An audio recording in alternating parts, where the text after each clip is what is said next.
আপনাদের সামনে একটি লাইভ নিয়ে এসেছি এবং একটি ভিডিও নিয়ে এসেছি। ইতিপূর্বে আপনারা দেখেছেন যে রমজান মাসে একটি ভিডিও ছিল যে খেজুরের বিচি অর্থাৎ বিভিন্ন আহ, দেশের বা বিভিন্ন কান্ট্রির খেজুরগুলো আমরা খেয়ে থাকি, সেখান থেকে কিভাবে চারা উৎপাদন করা যাবে সেই প্রসেসিং বা সেই সিস্টেমটা আমি আপনাদেরকে ইতিপূর্বে দেখাইছিলাম।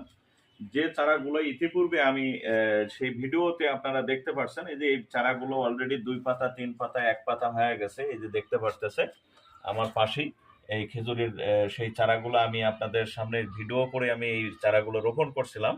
তো অলরেডি আবার ফির এই খেজুর রমজান মাসের খেজুর খাওয়ার পর যে বিচিগুলো আমি সংগ্রহ করেছিলাম, সেই বিচিগুলো আবার ফির একই প্রসেসরে অর্থাৎ যেদিন ভিজাবো সেদিন আমি শুকাইয়া আমি 3 দিন অর্থাৎ 72 ঘন্টা পানির ভিতর ভিজায় রাখার পর এই কৌটোতে এখনো বের করিনি, ভিজায় রাখার পর তারপরে এই কৌটোতে আমি রাখছিলাম।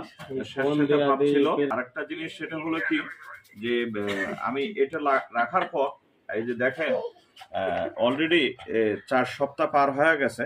আমার গাছগুলো আরো আগে লাগানো দরকার ছিল, এই দেখতে পাচ্ছেন এবং সম্পূর্ণ গাছ হয়ে গেছে। এই গাছগুলো আমি এখন আবার ফের পুনরায় লাগাবো।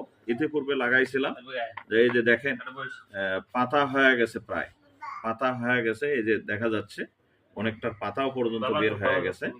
এই যে আসলে আপনারা চাইলে এই বিদেশি খেজুর অর্থাৎ বিভিন্ন কান্ট্রি আজোয়া, মরিয়ম, বিভিন্ন কান্ট্রির বিভিন্ন খেজুর থাকে, যে খেজুরগুলো খাওয়ার পর আপনারা যদি বাসায় একটু না প্রসেসিং করে যদি লাগান আপনারা, তা আপনারা নিজেরাই চারা উৎপাদন করতে পারবেন।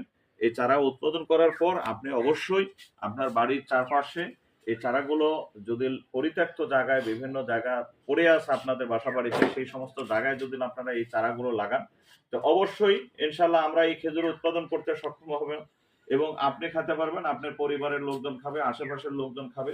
এবং এই ভিডিওটা একটু না শেয়ার করবেন, নিজে এই ভিডিওটা দেখবেন, একটু চেষ্টা করবেন, অন্যকে একটু সুযোগ করে দেবেন যেন সেও একটু এই চারা তৈরি করতে পারে বা এই প্রসেসরে অর্থাৎ প্রসেসরটা আমি আবার বলছি, খেজুরের বিচি সংগ্রহ করার পর আমরা বিভিন্ন কান্ট্রির যে সমস্ত খেজুর খেয়ে থাকি, সেই খেজুরের খাওয়ার পর বিচিগুলো একটু সংগ্রহ করে একদিন যেদিন ভিজাবেন সেদিন একটু রোদ দেবেন, রোদ দিয়ে আপনারা এই বিচিগুলো কি করবেন 3 দিন ভিজায় রাখবেন। 3 দিন ভিজায় রাখার পর বিচিগুলো বের করে একটু স্বচ্ছ পানিতে ধোলাই করে আবার ফিরে এটা কি করবে একটা প্লাস্টিকের ডাব্বার ভেতরে আবদ্ধ করে ফেলবেন।